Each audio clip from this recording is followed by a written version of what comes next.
ফুটে না, মা বাবার মুখে হাসি ফুটায় না। ছেলে বিদেশে থাকে, মা বাবার মুখে হাসি ফুটাতে পারে না।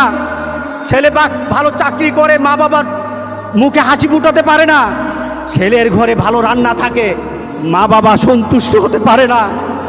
ওই সন্তান যত বড় নামাজি হোক, আজকের জুমার নামাজে সে নামাজ পড়ুক, সে জান্নাতে যেতে পারবে না। বলেছেন মুহাম্মদুর রাসূলুল্লাহ সাল্লাল্লাহু আলাইহি সাল্লাম, মুহাম্মদ সাল্লাল্লাহু আলাইহি সাল্লাম, তুমি জান্নাতে যেতে পারবে না। তোমার যদি মৃত্যু হয়, তোমার মা তোমার উপর অসন্তুষ্ট, তোমার বাবা তোমার উপর অসন্তুষ্ট, তোমার মৃত্যু যদি হয়ে যায়, রাসূল সাল্লাল্লাহু আলাইহি সাল্লাম বলেছেন মরতে পারবা, জান্নাতে